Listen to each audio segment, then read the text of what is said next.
My twin brother showed up covered in bruises.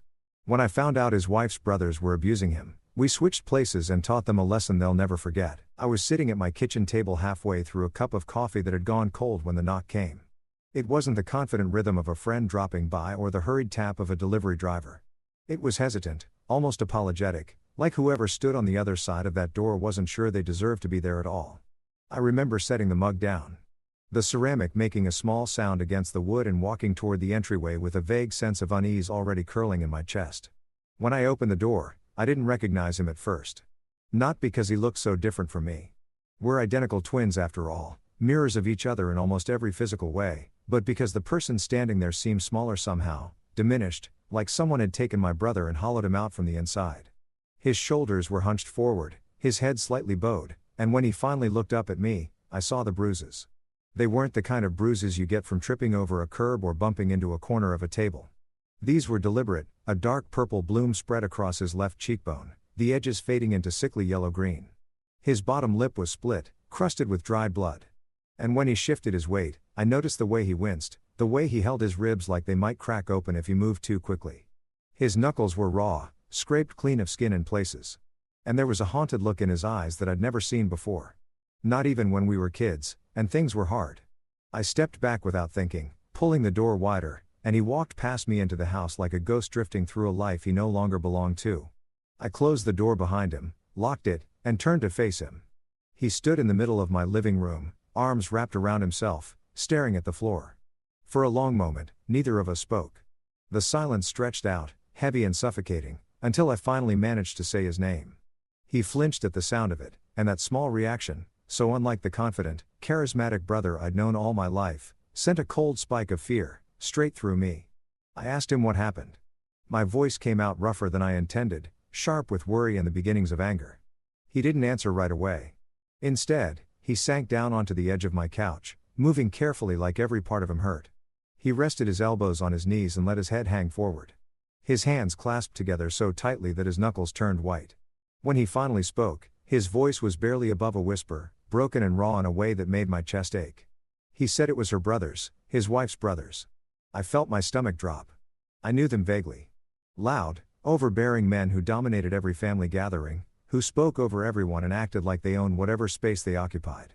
I'd always thought they were just the kind of people you tolerate because you have to, not because you want to. But this was something else entirely. My brother told me it started small. A shove here, a harsh word there, always framed as a joke, always dismissed as rough play between men. They mocked him at family dinners, belittled his career, called him soft, weak, not man enough. His wife laughed along with them sometimes, or worse, said nothing at all. Just looked away while they tore him down piece by piece. He thought he could endure it. He thought if he kept his head down, stayed quiet, proved himself somehow, they would eventually leave him alone. But it got worse. They started coming to the house unannounced, barging in like they owned the place, drinking his beer, eating his food, and making it clear that he had no say in his own home. They watched him when his wife wasn't around, testing boundaries, pushing harder each time.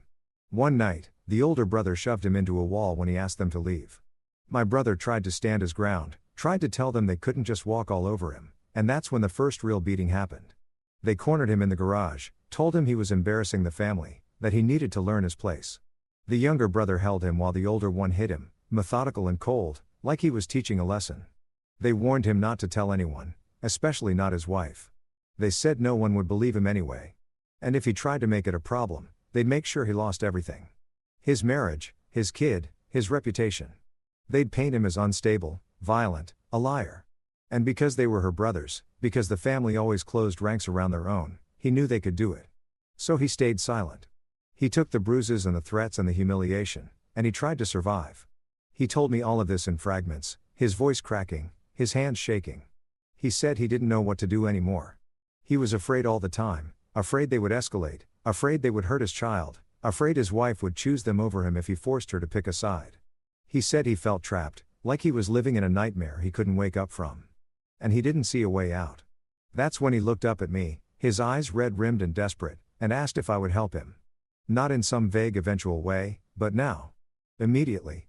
He said he needed to disappear for a while, to get away and breathe and figure out what to do next. But he couldn't just leave. They'd go after him, or worse, they'd take it out on his kid. He needed someone to take his place just for a little while and just long enough to buy him time. And because we were twins, 'cause we'd spent our whole lives being mistaken for each other. Because no one outside of our immediate family could really tell us apart unless they looked closely, he thought maybe I could do it. He asked me to become him, to step into his life, wear his face, endure what he'd been enduring while he slipped away somewhere safe and tried to heal. I should have said no. Any reasonable person would have. The plan was insane, dangerous, and legally questionable at best, but I didn't say no. I looked at my brother, my twin, my other half, the person I'd shared a womb with, who knew me better than anyone else in the world, and I saw how broken he was. I saw the bruises and the fear and the exhaustion, and I couldn't let him go back to that house alone. I couldn't let those men keep hurting him, grinding him down until there was nothing left.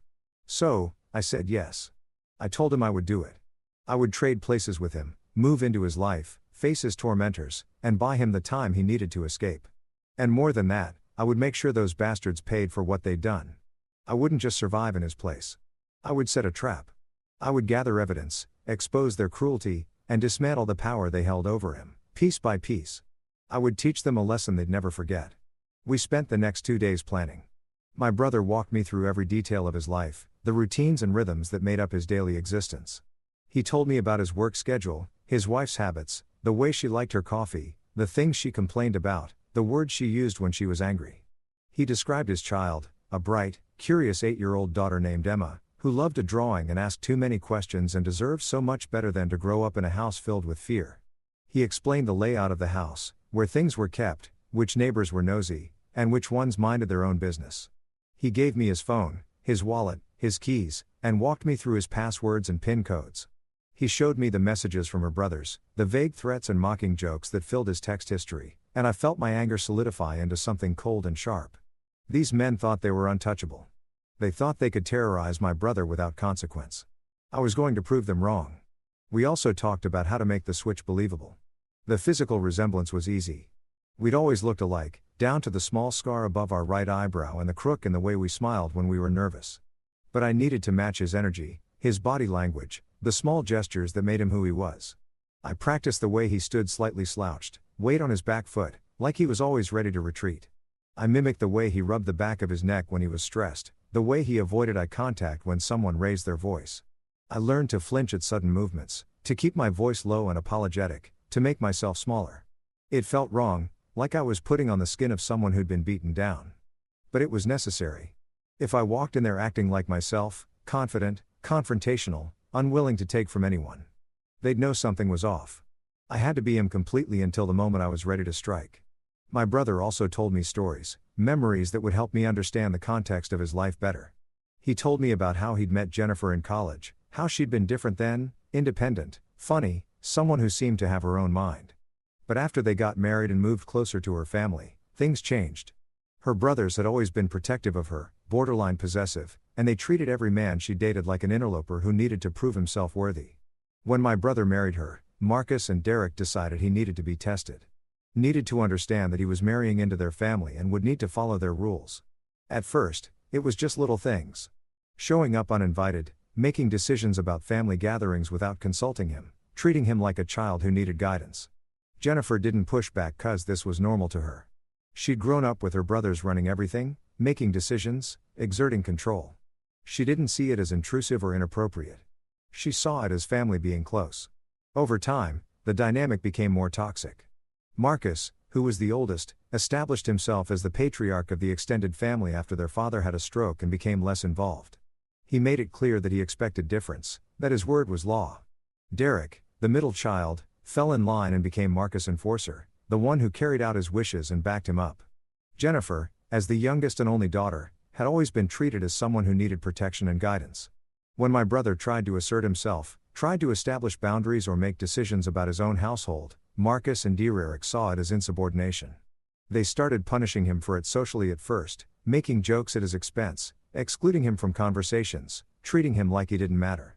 Then it escalated to physical intimidation, and eventually to outright violence. My brother told me about the first time Marcus hit him. It was at a family barbecue. And my brother had made the mistake of disagreeing with Marcus about something trivial. Sports, politics, something that shouldn't have mattered. Marcus had gotten angry, his face flushing red, and he'd grabbed my brother by the shirt and shoved him hard against the side of the house. Nobody intervened. Derek laughed. Jennifer looked uncomfortable, but said nothing. Marcus leaned in close and told my brother that he needed to learn respect, that he was lucky to be part of this family and that if he didn't fall in line, there would be consequences. My brother had been so shocked, so humiliated that he didn't know how to respond. He just nodded and apologized and tried to smooth things over. That was the moment he told me when he realized he was trapped. If his own wife wouldn't defend him, if the family would just watch while he was assaulted, then who would help him? The abuse became routine after that. Marcus and Derek would come over several times a week and there was always some pretext. They were checking in on their sister. They wanted to borrow tools. They were just hanging out. But really, they were asserting dominance, making sure my brother understood his place. They'd criticize everything about him. His job, his appearance, his parenting, his masculinity. They'd take things from the house without asking. They'd eat dinner without offering to contribute. They'd stay late into the night drinking and getting louder. And my brother would have to sit there and take it because any objection would be met with mockery or violence. Emma learned to disappear when they came over to retreat to her room and stay quiet. She developed anxiety around loud male voices, around unexpected visitors, around conflict of any kind. My brother hated what his daughter was learning. Hated that she was growing up thinking this was normal. But he didn't know how to stop it without making everything worse. On the third day, we made the switch. My brother packed a small bag with clothes and essentials, and I drove him to a friend's cabin 3 hours away, a place no one else knew about. The cabin belonged to an old college buddy of ours who had moved overseas for work and rarely used it. My brother had the keys and knew the alarm codes, and it was remote enough that he could disappear completely. He would stay there off the grid while I took his place. Before I left him, I made him promise to see a doctor, to get his injuries checked out, and to start thinking about what came next. Divorce, custody, restraining orders, whatever he needed to do to protect himself and Emma. He nodded, but I could see the doubt in his eyes, the fear that none of it would matter, that the system wouldn't protect him, that her family would find a way to win. I squeezed his shoulder and told him to trust me. I told him I would handle it, that by the time I was done, Marcus and Derek would regret ever laying a hand on him. Then I got back in the car and drove to his house. My heart pounding, my mind racing through everything I needed to remember. When I pulled into the driveway, I saw the lights on inside, warm and familiar, a picture of suburban normalcy that hid so much ugliness beneath the surface. I took a deep breath, grabbed his keys, and walked up to the front door. This was it. I was stepping into his life, into his pain, and I wouldn't come out until I'd burned it all down. His wife was in the kitchen when I walked in, standing at the counter with her back to me, chopping vegetables for dinner. She didn't turn around, just called out a distracted greeting, asking where I'd been. I forced myself to match my brother's soft, deferential tone, and told her I'd run some errands. She made a noncommittal sound, still not looking at me, and I realized with a sinking feeling that this was normal for them. This distance, this lack of connection.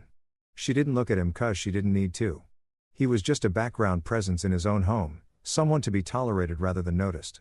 I watched her for a moment, searching for some sign of the person my brother had fallen in love with. But all I saw was someone who had checked out long ago, who had chosen comfort over compassion. I asked where Emma was, and she gestured vaguely toward the living room, saying she was watching TV. I walked past her, my jaw tight, and found my niece curled up on the couch, tablet in hand, absorbed in some brightly colored cartoon. She glanced up when I entered, gave me a small smile, and went back to her screen. I sat down next to her, close, but not too close, and asked how her day was. She shrugged and said it was fine, her voice flat, and I realized she'd learned the same survival tactic as my brother. Keep your head down. Don't make waves. Stay quiet. Broke my heart. That first evening passed intense normally. Jennifer made dinner and we ate at the table in near silence. Emma picked at her food and Jennifer scrolled through her phone and I tried to blend into the background the way my brother would have.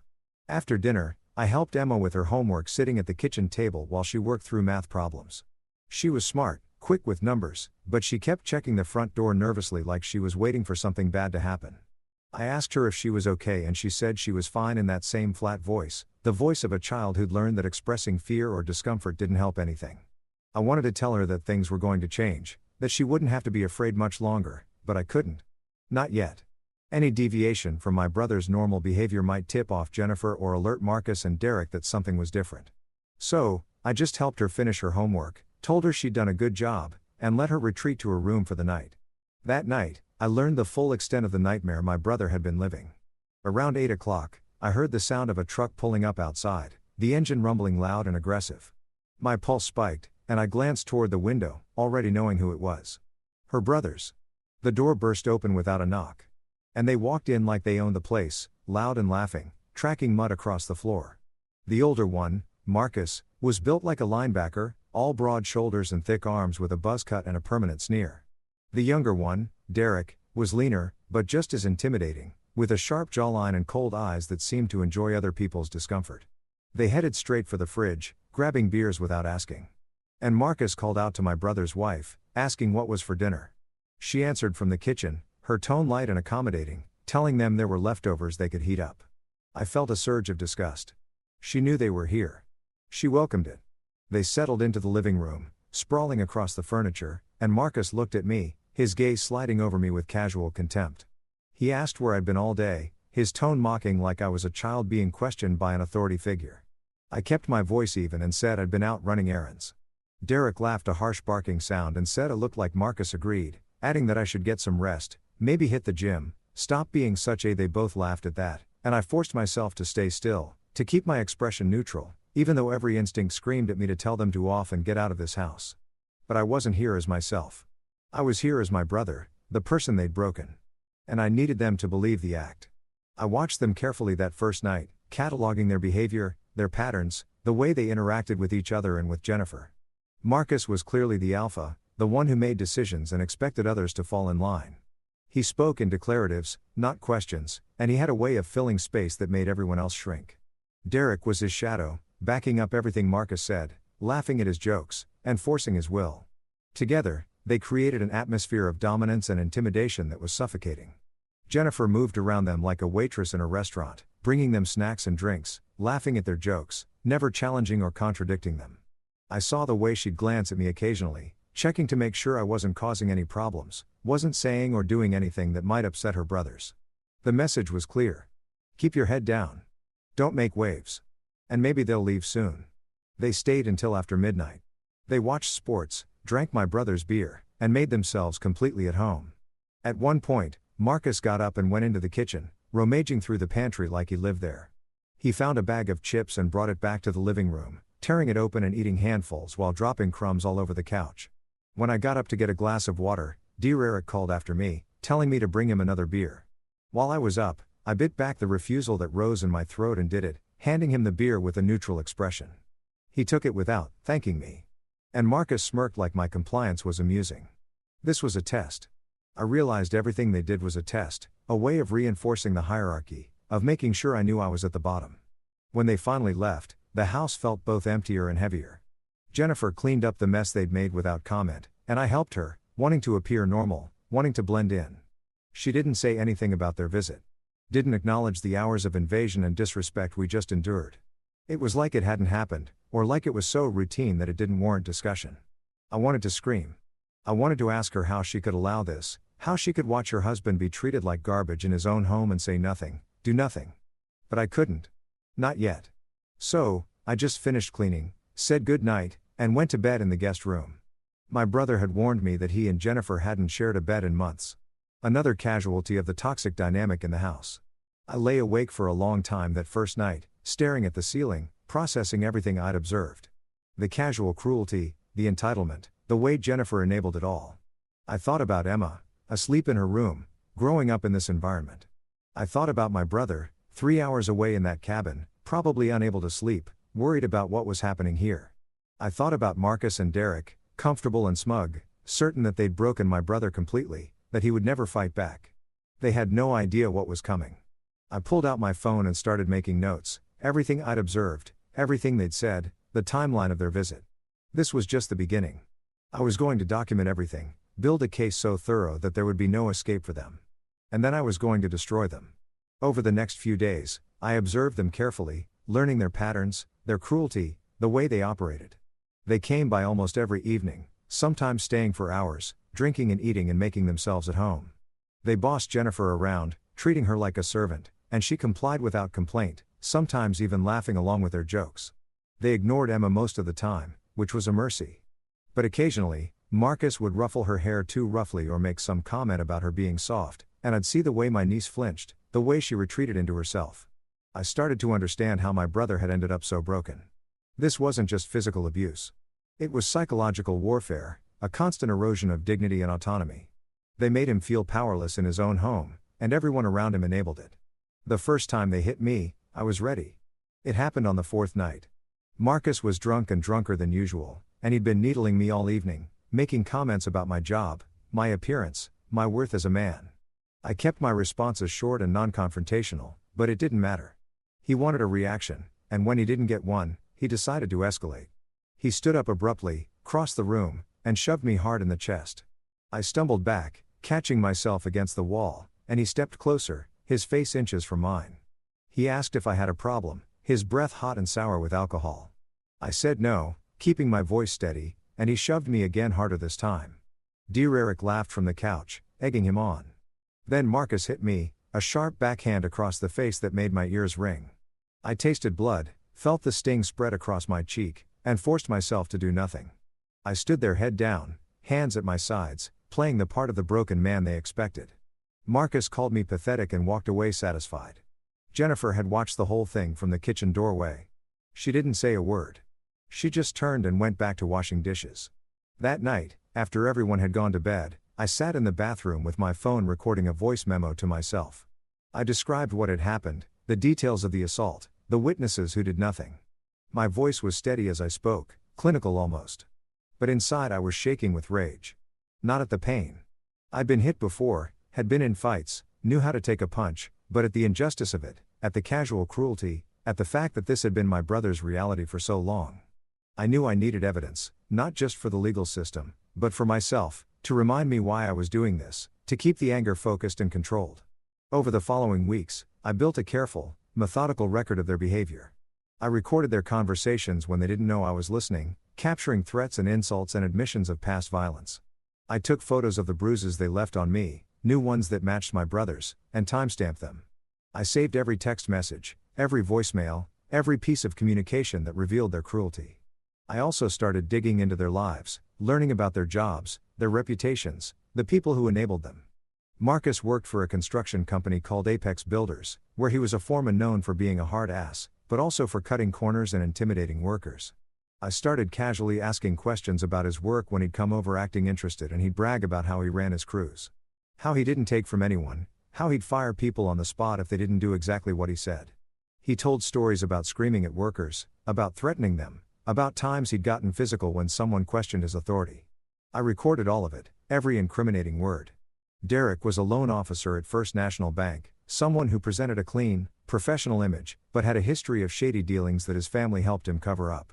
He was more careful than Marcus, less likely to openly brag. But after a few drinks, he'd let things slip. Comments about loans he'd approved for friends even though they didn't qualify.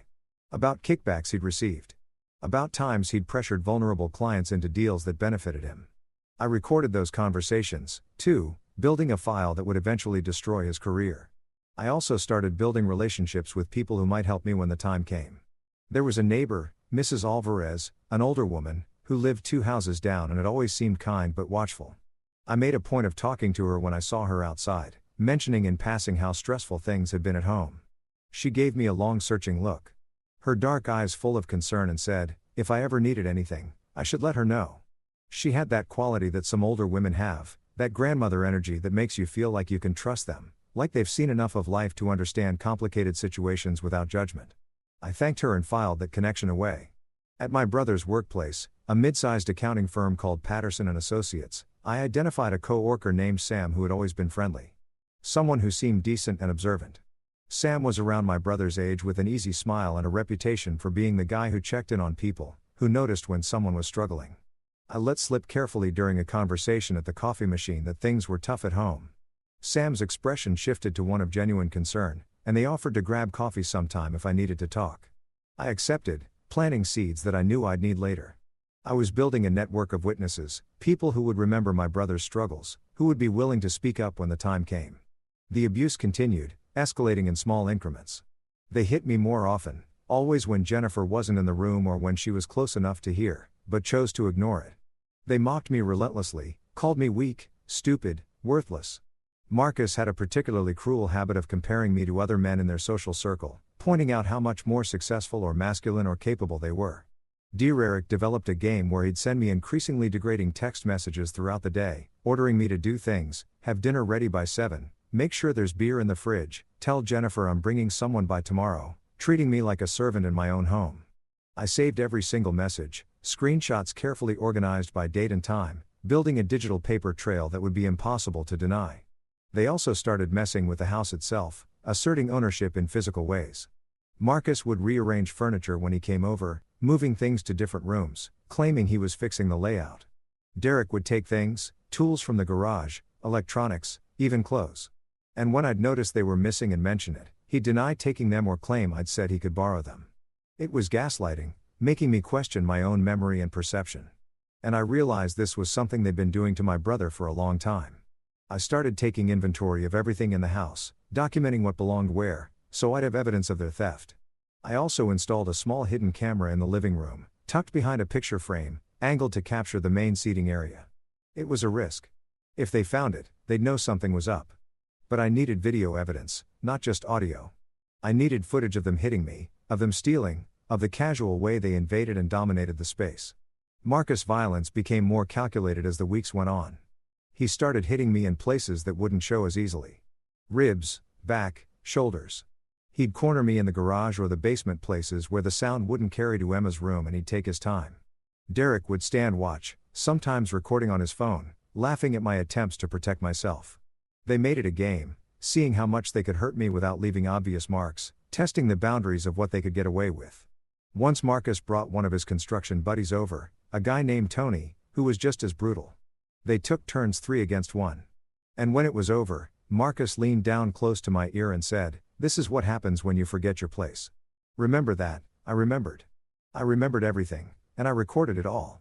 The hidden camera had captured the entire assault, and I'd managed to keep my phone in my pocket recording audio. It was brutal to watch later, to see myself taking those hits, but it was necessary. This was evidence that would put them away. Emma started showing more obvious signs of the stress as the weeks went on. She became quieter, more withdrawn. Her drawings, which had been bright and imaginative, turned dark. Stick figures with frowning faces, houses with no doors, rain that never stopped. One drawing particularly gutted me. It showed a small figure labeled me standing far away from 2 large figures labeled bad men, with another figure labeled daddy sitting on the ground with X's for eyes. When I asked her about it, sitting beside her at the kitchen table trying to keep my voice gentle, she just shrugged and said she didn't like it when Uncle Marcus and Uncle Derek visited. She said they were loud and mean and they made Daddy sad. She looked up at me with those big, worried eyes and asked, "Why do they come here if they're not nice?" I didn't have an answer that an 8-year-old would understand. Didn't know how to explain that her mother allowed it, that her father had felt powerless to stop it. So, I just hugged her carefully, mindful of my bruised ribs, and told her that things were going to get better soon. I promised her, and I meant it. I took photos of her drawings, added them to my evidence file with dates and context notes. This wasn't just about physical abuse anymore. This was about documenting the psychological damage being inflicted on a child. Evidence that would be crucial in the custody battle I knew was coming. Jennifer's role in all of this became clearer the longer I lived in that house. She wasn't just passively allowing the abuse. She was actively enabling it. I started paying closer attention to her interactions with her brothers, to the things she said and didn't say. When Marcus would make a cruel joke at my expense during dinner, she'd laugh, not just a polite chuckle, but genuine amusement. When Derek would text her asking if her husband was behaving, she'd text back things like, "Trying to," or, "You know how he is," with laughing emojis. I found those messages one night when she left her phone on the bathroom counter while she was in the shower. I took screenshots, my hands shaking with anger, and sent them to my own phone before deleting the evidence that I'd accessed her device. She was in on it. She might not have been throwing the punches, but she was holding the door open for the people who did. I started documenting her role, too. I recorded conversations where she dismissed my concerns, where she told me I was being too sensitive, where she suggested that maybe if I just tried harder to get along with her brothers, things would be better. One night, after Marcus had shoved me hard enough to knock over a lamp, I tried to talk to her about it. Once we were alone, I said carefully, trying to sound defeated rather than angry, "This is getting out of hand. Your brothers are..." She cut me off before I could finish. "They're just playing around. You take everything so seriously. They're family. They're allowed to tease you." I pushed a little further, asked her if she really thought it was okay that they hit me, and she rolled her eyes. Hit you? God, you're dramatic. Marcus barely touched you. You need to toughen up. Every word was captured on my phone, which was in my shirt pocket recording. I was building a comprehensive picture of her complicity, evidence that she was an active participant in my brother's torment, not an innocent bystander. I also started digging into her relationship with her family, trying to understand how this dynamic had formed, what made her choose her brothers over her husband. I asked her questions, pretending to be interested in family history, and she opened up more than I expected. She told me about how her brothers had always protected her growing up, how they'd scared off boys they didn't approve of, how they'd fought anyone who gave her trouble. She spoke about it with fondness, nostalgia, like their overprotective behavior was romantic rather than controlling. She said that when she introduced my brother to her family, Marcus and Derek had been skeptical, worried that he wasn't good enough for her. She'd had to convince them to give him a chance to accept him into the family. But she said with a sigh, he'd never really proven himself, never really fit in the way she'd hoped he would. The subtext was clear. My brother had failed some tests that her brothers had set, and now he was paying the price. She saw their abuse as his fault, as something he'd brought on himself by not being man enough to earn their respect. That realization made something harden inside me. Jennifer wasn't a victim. She wasn't confused or manipulated. She had made a conscious choice to prioritize her brother's approval over her husband's safety, over her daughter's well-being. She'd chosen the family she came from over the family she'd created. And she'd done it knowing full well what that meant. I stopped feeling any sympathy for her after that. Whatever happened to her in the legal proceedings to come, she'd earned it. By the 6th week, I had amassed a staggering amount of evidence. Hours of audio recordings, dozens of photos, hundreds of text messages and emails. Video footage from the hidden camera showing assaults, theft, and the general atmosphere of intimidation. I had witnessed statements from Mrs. Alvarez, who had heard the shouting and seen Marcus' truck at odd hours, who had noticed that my brother looked increasingly beaten down and afraid. I had testimony from Sam at work, who had noticed the bruises and the changes in my brother's demeanor, who had documentation of the days I'd called in sick because I was too injured to come in. I had medical records, too. I'd made a point of going to a walk-in clinic after one particularly brutal beating, the one where Tony had been involved. I'd claimed I'd fallen down the stairs, but the doctor had been skeptical. She documented injuries that were inconsistent with a simple fall. Contusions on both sides of my ribcage, defensive wounds on my forearms, facial injuries that suggested I'd been struck multiple times. She'd actually pulled me aside and asked directly if someone was hurting me, if I was safe at home. I denied it, playing the role of the embarrassed, ashamed victim, but I'd also requested copies of all the medical records and photos they'd taken. She'd given them to me with a knowing look and a card for a domestic violence hotline. I thanked her and added everything to my evidence file. I also had financial records showing a pattern of theft and exploitation. Marcus and Derek had been helping themselves to my brother's money for months, making withdrawals from his account. They somehow had his ATM card probably taken from his wallet during one of their visits and charging things to his credit cards. When I started tracking it, I found thousands of dollars in unauthorized charges and withdrawals over the past year. I documented every transaction, cross-referenced them with dates when Marcus and Derek had been at the house, and built a timeline that showed systematic financial abuse. This was important because it established a pattern of exploitation beyond just the physical violence, showing that they saw my brother as someone they could use and victimize in multiple ways. I also started reaching out to people in their professional lives carefully and anonymously at first. I contacted Marcus's employer through a general ethics hotline that Apex Builders had set up after some previous controversy. I provided specific dates and incidents where Marcus had demonstrated violent behavior or safety violations on job sites, information I'd gathered from his own bragging. I didn't identify myself, just framed it as a concerned citizen who had witnessed troubling behavior. I mentioned that Marcus had a history of violence that extended to his personal life, that he'd been caught on recording threatening and assaulting someone, and that the company might want to investigate before they faced liability. The hotline operator took detailed notes and assured me that the complaint would be investigated. I gave them just enough information to be credible, but not so much that they could trace it back to me.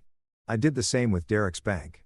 First National had a corporate compliance department that took ethics violations seriously, especially in the wake of various banking scandals that had made national news. I sent a detailed complaint through their anonymous reporting system outlining Derek's questionable practices, the loans he'd bragged about approving for friends who didn't qualify, the kickbacks, the pressure tactics on vulnerable clients. I included screenshots of text messages where Derek had discussed these things, his words incriminating him in his own voice. I also mentioned that Derek had a history of violent behavior in his personal life, including assault charges that were pending, and suggested that the bank might want to investigate whether someone with such poor judgment and impulse control should be in a position of trust with clients' money. The complaint was flagged as high priority, and I later learned through mutual acquaintances that Derek had been called in for questioning by internal affairs. I was building a web of consequences, making sure that when everything came out, it wouldn't just be a matter of criminal charges. Their entire lives would unravel, their careers, their reputations, their social standing, everything would collapse under the weight of their own actions. I wanted them to lose everything they valued, to feel the same helplessness and desperation that my brother had felt, to understand that there are consequences for cruelty. The seventh week brought a new level of cruelty that crossed a line I hadn't expected them to cross. Marcus decided that I needed to be taught a lesson in front of Emma. It was a Saturday afternoon and Jennifer had gone out shopping with friends, leaving me alone with Emma. I should have known they'd show up. They always seemed to have a sixth sense for when Jennifer was gone, when there were no witnesses they cared about. And Marcus and Derek arrived around 2 o'clock, already drunk, even though it was early afternoon. They came in loud and aggressive. And Emma immediately tensed up, setting down the books she'd been reading and watching them with wide, frightened eyes. I told Emma to go to her room, trying to keep my voice calm, but Marcus told her to stay put. He said she needed to see something, needed to learn something about her father. He started with the usual insults, calling me weak and pathetic, but there was an edge to his voice that day, something darker than usual. He grabbed me by the shirt and slammed me against the wall hard enough that a picture frame fell and shattered. Emma looked up from where she'd frozen on the couch, her eyes wide with terror, and Marcus glanced at her with a cruel smile. He said, "Watch this, kid. This is what happens to men who don't have a spine." Then he hit me, a closed fist to the stomach that drove the air from my lungs. I collapsed to my knees, gasping, and Emma screamed. She ran toward us crying, begging Marcus to stop, her small hands pulling at his arm. For a terrible moment, I thought he might hit her, too. I saw the anger flash in his eyes, saw his hand twitch, and I lunged forward despite the pain, positioning myself between them. Derek, who had been watching from the doorway with that sick smile on his face, told Emma to go to her room. She refused, standing between me and Marcus, tears streaming down her face, her whole body shaking. "Leave my daddy alone," she screamed, her voice breaking. "You're bad.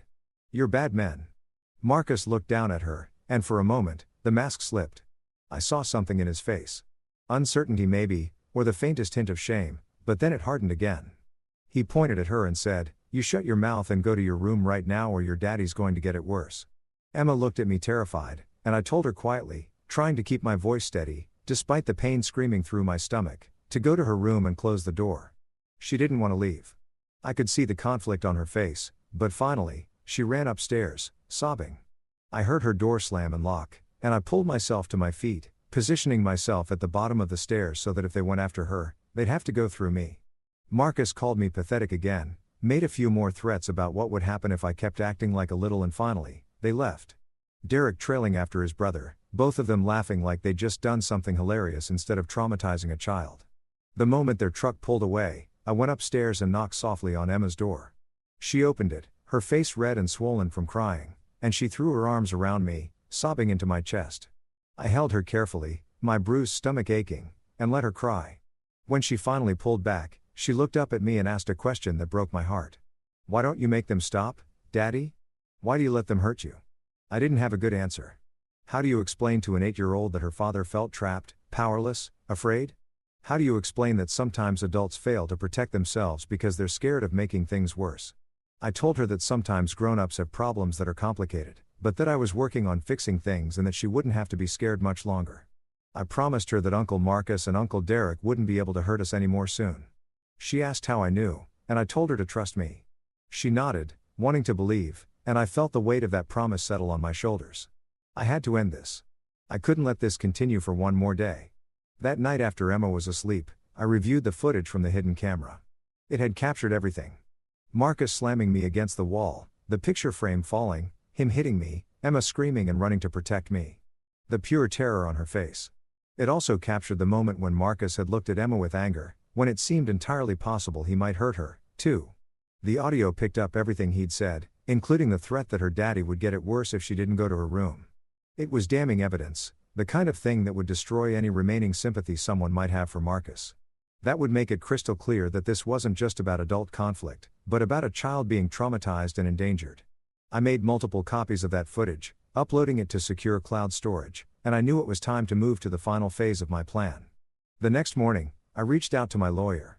Her name was Rebecca Chen, and she specialized in domestic violence and family law. I'd contacted her a few weeks into the swap, laying the groundwork, having an initial consultation where I'd explained the situation and shown her some preliminary evidence. At that meeting, she'd been cautious but intrigued, warning me about the risks of what I was doing, but also acknowledging that if I could document everything thoroughly, I'd have a strong case. Now I was ready to move forward. We met at her office on a weekday morning and I brought everything. My laptop with the recordings and video footage, my phone with thousands of messages and photos, the medical records, printed statements from witnesses, financial documentation showing the theft, all of it organized into clearly labeled folders and files.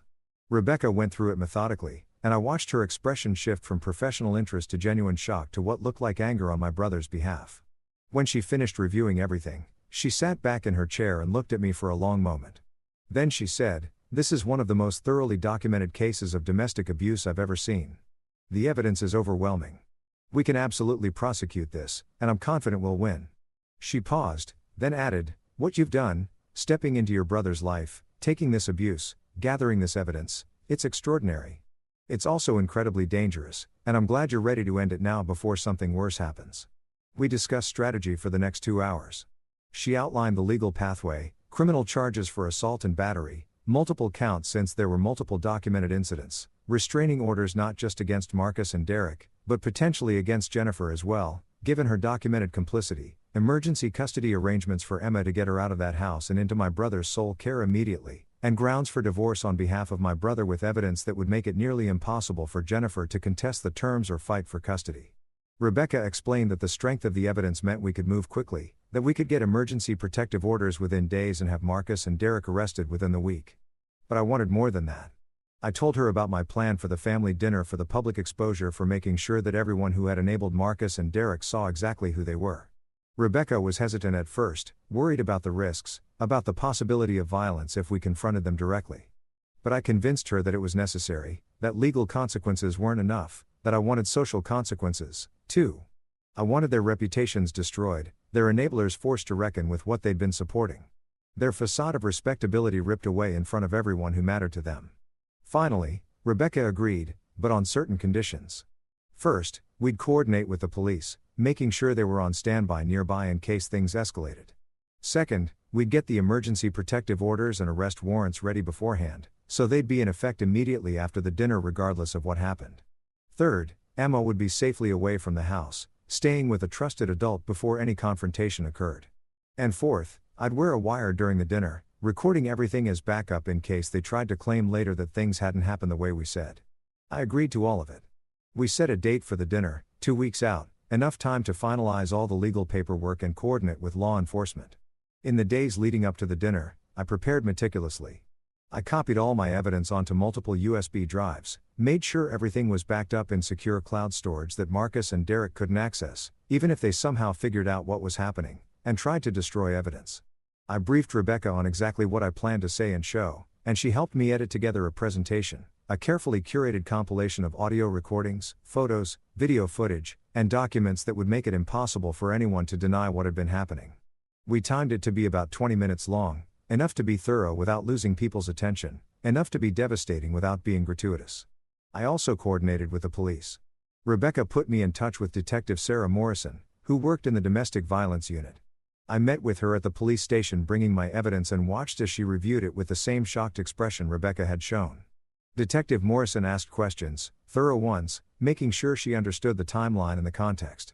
She was particularly interested in the video footage from the incident with Emma, watching it multiple times, her jaw tight with anger. When she finished reviewing everything, she told me that this was a clear-cut case, that Marcus and Derek would absolutely be arrested and charged, and that given the severity and documentation, they'd likely be held without bail initially. She agreed to have officers positioned near the house during the dinner, ready to intervene if things turned violent and ready to execute the arrest warrants immediately after the confrontation. I also made arrangements for Emma's safety.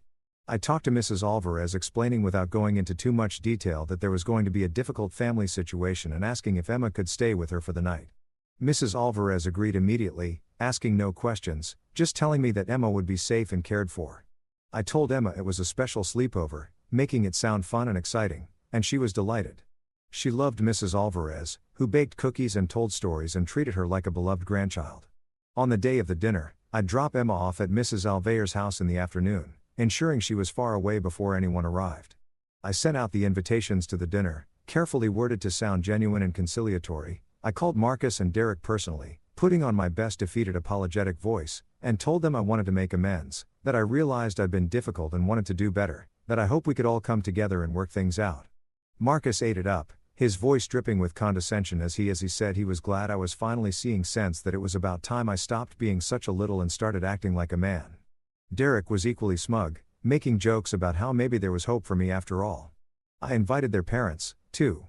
Marcus and Derek's mother, Linda, and father, Robert, along with Jennifer's aunts and uncles, some mutual friends, basically anyone who'd been part of the social circle that had enabled this abuse or turned a blind eye to it. I wanted them all there. I wanted them all to see. Jennifer was thrilled about the dinner.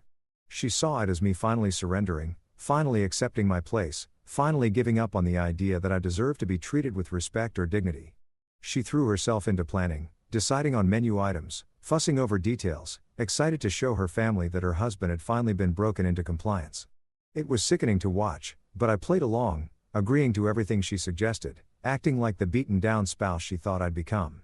Inside, I was counting down the hours until I could rip away the mask she'd been hiding behind, until I could show everyone exactly what kind of person she was. The night of the dinner arrived. I dropped Emma off at Mrs. Alvarez's house in the afternoon around 3 o'clock. Mrs. Z. Alvarez gave me a long searching look when she answered the door, and I had the feeling she knew this wasn't really just about a special sleepover, that she understood something significant was happening. She squeezed my shoulder, told me to be careful, and said that Emma could stay as long as needed. I thanked her, gave Emma a tight hug, and told her I loved her. She hugged me back and said she loved me, too. And the pure innocence in her voice, the trust, made me even more determined to see this through. This was for her. All of it was for her. I went back to the house and started cooking, following Jennifer's elaborate menu plans. By 6 o'clock, the house was ready. Table set, food prepared, the hidden camera's battery fully charged, the projector I'd set up in the corner, ready to go, and my phone fully charged and ready to record everything. I'd also been fitted with a wire by Detective Morrison earlier that day, a small microphone taped to my chest under my shirt, transmitting everything to a recording device, and also to the police who were positioned 2 blocks away. I was ready. Everything was in place. All that remained was for the guests to arrive and for me to spring the trap I'd spent 7 weeks building. People started arriving around 6:30. Marcus and Derek came together as always, loud and boisterous, carrying cases of beer like they were doing us a favor. Jennifer greeted them with hugs and laughter, and they settled into the living room like kings holding court. Their parents arrived next, Linda looking elegant and composed. Robert gruff and distant and as usual. Jennifer's Aunt Carol and Uncle Mike came along with 2 couples who were mutual friends. People who'd been at various family gatherings where I'd been humiliated and had said nothing. The house filled with noise and conversation. Everyone in good spirits, completely unaware of what was coming. Dinner went smoothly. Everyone eating and drinking and talking.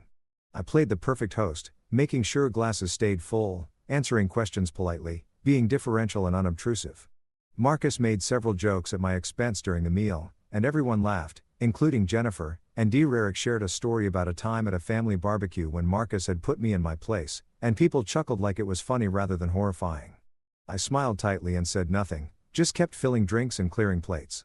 Inside I was coiled tight as a spring, my heart pounding, adrenaline making my hands want to shake. I forced myself to breathe slowly, to stay calm, to wait for the right moment. After dinner, I suggested we all move to the living room for dessert and coffee. Everyone agreed, relocating to the couches and chairs, settling in with full stomachs and good moods. I served coffee and slices of pie, and once everyone had been served, I asked for their attention. The room quieted, all eyes turning toward me with mild curiosity. I saw Marcus smirk, probably expecting some pathetic speech about gratitude or forgiveness. Jennifer was smiling, pleased that her plan for a reconciliation dinner seemed to be working. Everyone else just looked politely interested, waiting to hear what I had to say. I walked over to the projector I'd set up in the corner, turned it on, and the first image appeared on the wall. A photo of my bruised face taken after one of Marcus' beatings. The purple and yellow bruises stood out starkly against my skin. My split lip visible, one eye swollen nearly shut. The room went completely silent. The kind of silence that's heavy and suffocating where you can hear people breathing and shifting uncomfortably. I let the image sit there for a long moment, letting everyone absorb it before I spoke. "I want to show you all something," I said, my voice steady and calm. Nothing like the defeated apologetic tone they were used to hearing from me. "I want to show you what's been happening in this house for the past year. I want you to see exactly who Marcus and Derek really are. And I want you to see what Jennifer has been allowing to happen." Then I pressed play on the first recording. Marcus's voice filled the room clear and unmistakable, telling me I was worthless, that I should kill myself, that was an embarrassment to the family. You could hear the sound of him hitting me in the background, the unmistakable thud of fist against flesh. Hear me gasping in pain, trying to say something, but getting cut off by another hit. You could hear Derek laughing, that cruel barking laugh, egging Marcus on, saying, "Hit him again. He needs to learn." The recording played for about 90 seconds, and in that time, the atmosphere in the room completely changed. The comfortable post-dinner contentment evaporated, replaced by shock and tension. So thick you could cut it with a knife. I watched their faces. Marcus' smirk had vanished instantly, replaced by shock that quickly morphed into rage. His face flushed red, and he started to stand up, but his father grabbed his arm, pulling him back down, hissing at him to sit still. Derek looked panicked, his eyes darting around the room like he was looking for an escape route. Jennifer had gone pale, her mouth hanging open, one hand pressed against her chest. Linda, Marcus, and Derek's mother had tears in her eyes, her face a mask of horror. Robert looked confused and then angry, but I couldn't tell yet if the anger was directed at his sons or at me for exposing them. The friends and extended family looked uncomfortable, shifting in their seats, some of them starting to realize they might want to leave. I let the recording end, then calmly moved to the next piece of evidence. I pulled up more photos on the projector, going through them one by one. Bruises on my ribs, my back, my shoulders, a black eye, split knuckles from where I'd tried to defend myself. Each photo was time-stamped and dated. I provided context for each one, my voice still calm and measured. This one was from April 15th when Marcus cornered me in the garage and hit me repeatedly because I'd asked him to leave. This one was from May 3rd when Derek held me while Marcus punched me in the ribs. This one was from May 20th when they brought their friend Tony over and all three of them beat me. Marcus finally found his voice and shouted that I was lying, that this was some kind of setup. I looked at him calmly and told him to sit down and be quiet, that he'd have his chance to deny everything after I was done showing the evidence. The authority in my voice seemed to surprise him. It was so different from the defeated apologetic tone he was used to. And he actually sat back down, though he was vibrating with rage. I continued with the presentation. I showed text messages from Derek, hundreds of them, ordering me around, mocking me, threatening me. I showed financial records documenting thousands of dollars in unauthorized withdrawals and charges. I played more audio recordings, different incidents, building a comprehensive picture of systematic abuse over months. I showed text messages between Jennifer and her brothers, the ones where she laughed about my complaints, where she enabled their behavior, where she made it clear that she sided with them over her own husband. Then I played the video from the incident with Emma. This was the moment that broke the room completely. The footage showed everything. Marcus slamming me against the wall, the picture frame falling, him hitting me, and then Emma's terrified face as she screamed and ran toward us. You could hear her crying, begging Marcus to stop. See her small body physically trying to pull him away from me. You could see the moment when Marcus looked at her with anger. When he seemed on the verge of hitting her, too. You could hear her screaming, "You're bad. You're bad men." And crying hysterically. You could see her terror, her trauma, the pure fear on the face of an 8-year-old child watching her father being beaten.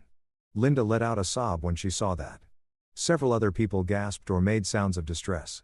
Jennifer had started crying, though I couldn't tell if it was from guilt or just shock at being exposed. Robert was staring at his sons with an expression I couldn't read. Horror mixed with something else, maybe denial starting to crack. The friends and extended family looked horrified, some of them already standing up, clearly wanting to leave this nightmare they'd stumbled into. I let the video play until it showed Marcus threatening Emma, telling her that her daddy would get it worse if she didn't go to her room. Until it showed Emma running away sobbing. Then I stopped it and turned to face the room. I said, "This is what's been happening. For over a year, Marcus and Derek have been coming into this house and abusing me. They've beaten me, threatened me, stolen from me, and terrorized my daughter. And Jennifer," I turned to look at her directly. "You've known about all of it. You've watched it happen. You've laughed along with their jokes. You've enabled every bit of it because your brother's approval is more important to you than your husband's safety or your daughter's well-being. Jennifer tried to speak, tried to say something about not knowing it was that bad, about thinking it was just family dynamics, but I cut her off. I pulled up the text messages between her and her brothers on the projector, the ones where she clearly knew what was happening and chose to enable it. I read them aloud, my voice hard.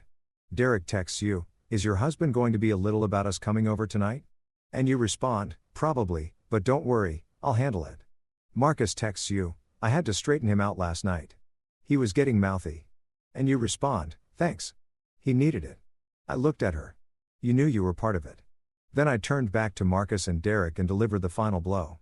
I've already shared all of this evidence with my lawyer, with the police, and with your employers. Marcus, Apex Builders launched an internal investigation into your conduct 3 weeks ago. They found evidence of workplace violence, safety violations, and intimidation that matches the behavior documented here. You're going to be fired if you haven't been already. Derek, First National Bank opened an ethics inquiry into your conduct 4 weeks ago. They've found evidence of fraudulent practices, kickbacks, and misconduct. You're also going to be fired if you haven't been already. And as of this afternoon, criminal charges have been filed against both of you for assault and battery, multiple counts. Arrest warrants have been issued. The police are outside right now, waiting to take you into custody. Emergency restraining orders have been granted, keeping you away from me, from Emma, and from this house permanently. You're done. Both of you. Your careers are over. Your reputations are destroyed and you're going to face criminal consequences for what you've done. The room erupted. Marcus lunged toward me, his face twisted with rage, shouting obscenities, but he didn't make it 2 steps before Robert and Uncle Mike grabbed him, holding him back. Derek was on his feet, too, shouting that I'd entrapped them, that none of this would hold up in court. I just looked at him calmly and said, "Everything I've done is legal and documented. You entrapped yourselves. You chose to come into this house night after night. You chose to hit me. You chose to threaten me. You chose to terrorize a child. Every word, every action, every choice was yours. I just documented it." Linda was sobbing openly now, staring at her sons like she didn't recognize them. Jennifer was crying, too. But now she was angry, shouting at me, asking how I could do this, how I could destroy her family. I turned to her and said, voice cold, "I didn't destroy your family. Your brothers did that when they decided to beat your husband. And you helped them when you chose to enable it instead of stopping it. You want to blame someone? Look in the mirror." There was pounding on the front door then, and I walked over and opened it. Detective Morrison stood there with 2 uniformed officers. She looked past me into the room, making eye contact with Marcus and Derek, and said clearly, "Marcus Patterson. Derek Patterson. You're under arrest for assault and battery. You have the right to remain silent." Marcus tried to run. He actually tried to bolt for the back door, but the officers were ready for that. And they intercepted him before he made it out of the living room. He fought them, shouting and struggling. And they had to physically restrain him, forcing his arms behind his back and cuffing his wrists. Derek didn't fight, just stood there with his hands in the air, his face ashen as another officer cuffed him. Both men were read their rights while their parents watched in horror while friends and extended family stood frozen while Jennifer sobbed in the corner as they were being let out in handcuffs. Marcus turned to me, his face twisted with rage and spat out, "You're going to regret this. You don't know what you've started. We'll destroy you. We'll take everything." I looked at him calmly and said, "You already tried to destroy me for over a year. You tried to break me, to make me feel powerless and worthless, but I'm not your victim anymore, and I'm not my brother anymore either." His face went blank with confusion at that last statement, but before he could process it, the officers pulled him toward the door. They were loaded into police cars and driven away, and suddenly the house was much quieter. Just the soft sound of Linda crying and Jennifer's ragged breathing and people shifting uncomfortably. I turned to the remaining guests and said, "I think it's time for everyone to leave. If anyone wants copies of the evidence for your own understanding of what's been happening, I can provide that. Otherwise, please go." Most people couldn't leave fast enough. The friends and extended family practically fled, offering awkward condolences or apologies or just leaving in shocked silence. Linda approached me before she left, tears streaming down her face and said, "I'm so sorry. I didn't know. I didn't know they were doing this." I looked at her, saw genuine horror and regret in her eyes, and some of my anger softened slightly. I said, "Maybe you didn't know the extent of it, but there were signs. There were moments when you could have asked questions, could have paid attention, could have wondered why your son-in-law looked increasingly afraid and beaten down. Those signs were there. Everyone chose not to see them." She nodded, crying harder, and left with Robert, who still hadn't said a word. It was just me and Jennifer in the living room. She sat on the couch, her face blotchy from crying, and she looked up at me with something like hatred. "How could you?" she asked, her voice. "How could you do this to my family? To me? We're going to lose everything because of you." I sat down across from her, suddenly exhausted, the adrenaline that had been keeping me going starting to fade. I said, "Jennifer, your brothers have been beating your husband for over a year. They terrorized your daughter. They stole money. They turned your home into a place of fear and violence. And you let them.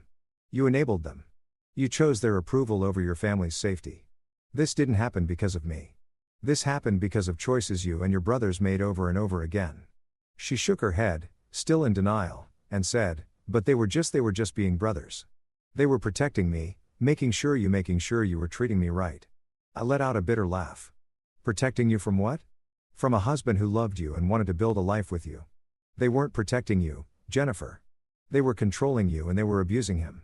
And you let them because it was easier than standing up to them, easier than choosing your husband over your brothers." I stood up then and told her that divorce papers would be filed within the week, that my brother, the real one, because I wasn't going to hide that anymore, would be seeking sole custody of Emma, and that she should get a lawyer. She looked at me in confusion, starting to ask what I meant by the real one. And that's when I decided to tell her the truth. I said, "I'm not your husband. I'm his twin brother. He came to me 7 weeks ago, covered in bruises, terrified, broken. He asked me to switch places with him so he could get away and heal. So I stepped into his life, took his place, and I've been living here, taking the abuse he was taking, documenting everything, building a case to destroy the men who were destroying him. Your husband is safe. Away from you and your brothers, and he's been healing. And I've been gathering evidence to make sure that Marcus and Derek and you face consequences for what you've done. Everything you've been doing to him for the past 7 weeks, you've been doing to me. Every hit, every insult, every moment of cruelty, I took it for him and I documented all of it." Her face went through a series of expressions: confusion, disbelief, shock, and finally understanding. She whispered, You're his brother this whole time." I nodded. She said, "But you were everything was I finished for her. Everything was exactly like him because I studied how he moved, how he talked, how he'd been broken down by you and your brothers. I became him so thoroughly that you never questioned it. That's how broken he was, Jennifer. I could step into his life and play the part of a beaten down, terrified man, and you didn't notice anything different because that's what he'd become." She stared at me for a long moment and I saw something break behind her eyes. Some final piece of denial shattering. Then she just put her face in her hands and sobbed. I felt no sympathy. I stood up, told her I'd be staying in the house tonight, but she should probably go to her parents' place. And I went upstairs to the guest room I'd been using. Behind me, I heard her crying, but I closed the door and shut it out. It was done. I'd exposed them. I'd set the trap, and they'd walked right into it. Everything else would unfold from here: the legal proceedings, the consequences, the rebuilding.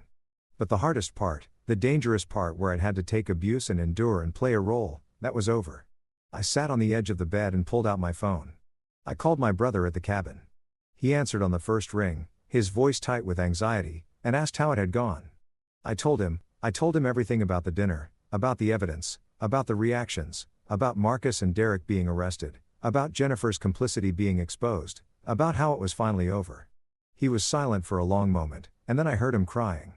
Great gasping so of relief and release. He said, "Thank you. Thank you. I don't know how to ever thank you enough." I told him he didn't need to thank me, that he was my brother and I'd do it again in a heartbeat. I told him to stay at the cabin for a few more days while things settled, and then he could come home to his new apartment, the one I'd helped him find and set up far away from this house and Jennifer and her family. He said he would. And we talked for a while longer, processing everything. Both of us exhausted and relieved and still struggling to believe it was really over. After I hung up, I just sat there in the quiet room, feeling the bruises ache, feeling the exhaustion settle into my bones.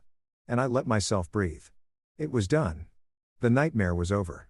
And tomorrow, the real work of healing and justice and rebuilding would begin. But tonight, I just let myself feel the relief of having survived, having succeeded, having protected my brother and niece from the men who tried to destroy them.